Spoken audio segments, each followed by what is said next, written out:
भारत देश का सबसे प्रचलित त्यौहार है नवरात्रि। हर साल ये बहुत ही धूमधाम से मनाया जाता है और ये एकमात्र ऐसा त्यौहार है जिसे भारत में लगातार 9 दिनों तक मनाया जाता है। दरअसल इस त्यौहार को माँ दुर्गा का त्यौहार कहते हैं। लोग इस दिन माँ दुर्गा के 9 रूपों की पूजा करते हैं और व्रत रखते हैं। दोस्तों, इन दिनों उपासना करने का फल जो है वो अभूतपूर्व मिल सकता है। वहीं अगर सुहागिन महिलाएं इस नवरात्रि को माँ दुर्गा को प्रसन्न करना चाहती हैं तो अपने घर में नवरात्रि के दिनों में कुछ चीज़ों को बिल्कुल ना करें।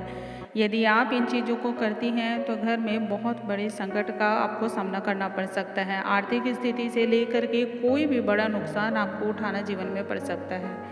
तो नवरात्रि में कुछ चीज़ों का ध्यान रखना बहुत ही ज़रूरी है। इन चीज़ों का सेवन करना बहुत ही अपशगुन भी माना जाता है और शास्त्रों में भी बहुत मनाही है इन सभी कार्यों को करने के लिए। तो दोस्तों, आइए जानते हैं ऐसी कौन कौन सी चीज़ें हैं जिन्हें इस नवरात्रि पर ही नहीं किसी भी नवरात्रि के अवसर पर बिल्कुल नहीं करना चाहिए, वरना आपकी जितनी भी पूजा की कोशिश की हुई है या फिर आपने जितना भी मेहनत किया है इस पूजा को सफल बनाने के लिए, सारा विफल हो जाता है और उसका कोई भी फल आपको नहीं मिल पाता है। हेलो दोस्तों, द डिवाइन सोल पर आप सभी का बहुत बहुत स्वागत है। यदि आप चैनल पे पहली बार आए हो तो चैनल को लाइक, शेयर और सब्सक्राइब करना बिल्कुल ना भूलें। साथ ही नोटिफिकेशन बेल को जरूर प्रेस करें ताकि हमारे आने वाले हर लेटेस्ट वीडियो की जानकारी आप तक तत्काल ही पहुँच सके। दोस्तों, हम सभी पूजा पाठ की शुरुआत करते हैं तो सबसे पहले हम नहा धोकर अच्छी तरह से स्वच्छ हो जाते हैं और स्वच्छ कपड़े को धारण करते हैं। अच्छी तरह से इस दिन महिलाएं अपने बालों को धोती हैं ताकि किसी भी तरह से अशुद्धि का सामना ना करना पड़े। लेकिन भूल कर भी कभी भी नवरात्रि के 9 दिनों में महिलाओं को, स्पेशली सुहागिन महिलाओं को भूल कर भी बाल अपने नहीं कटवाने चाहिए।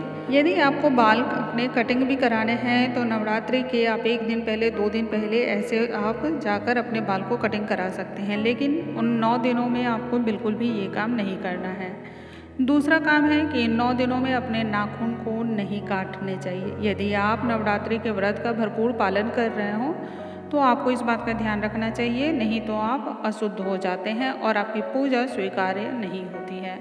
व्रत रखने वाली महिलाओं को एक खास चीज़ जरूर ध्यान में रखनी चाहिए, वरना आपका सारा किया हुआ पूजा विफल हो जाएगा। और वो क्या है कि 9 दिन तक आपको नींबू नहीं काटना है। जो नींबू हम लोग खाने में इस्तेमाल में लेते हैं उसे बिल्कुल ही 9 दिनों तक नहीं काटना चाहिए महिलाओं को।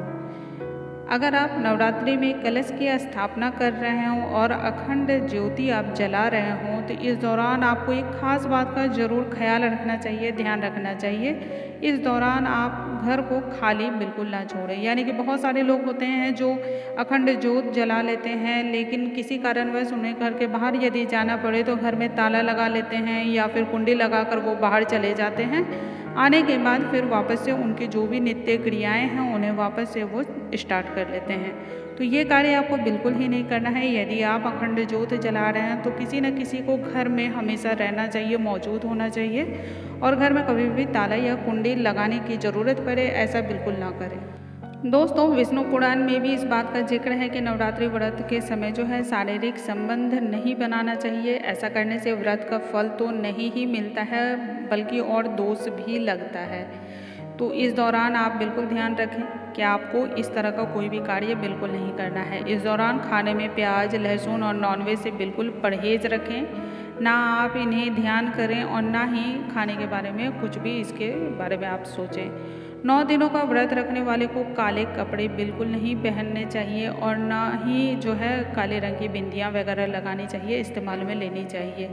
तो काली चीज़ों को अशुद्ध मानते हैं, अशुभ मानते हैं, तो इन्हें हमेशा अपने से दूर रखें।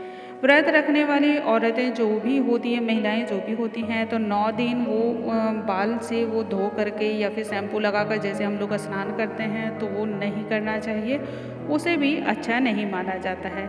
व्रत में 9 दिनों तक खाने में अनाज और नमक का सेवन नहीं करें यदि संभव हो तो, क्योंकि बहुत सारे लोग ऐसे हैं जो अपनी सेहत से कोई ना कोई तरह की परेशानियां झेल रहे हैं। यदि ऐसा है तो आप सेंधा नमक का ऐसे केस में आप इस्तेमाल में ले सकते हैं और अनाज में आप जैसे साबूदाना आप ले सकते हैं, आलू खा सकते हैं या फिर बहुत सारी ऐसी चीज़ें हैं जो आप किसी भी अनाज के बदले आप ले सकते हैं। तो सेंधा नमक का इस्तेमाल यदि कोई भी बीमार व्यक्ति ले रहा है तो उनको दोष नहीं लगता है, लेकिन यदि आप स्वस्थ हैं तो आपको अनाज और नमक का सेवन नहीं करना चाहिए। तो दोस्तों, मुझे उम्मीद है आज की यह जानकारी आप सभी को बहुत ही पसंद आई होंगी और आप सभी के बहुत ही काम आने वाली हैं। ऐसी और भी ढेरों जानकारी के लिए आप लगातार हमारे चैनल पे बने रहें। अगले वीडियो में एक नई जानकारी और अद्भुत जानकारी के साथ फिर से मिलूंगी। तब तक के लिए प्यार भरा नमस्कार।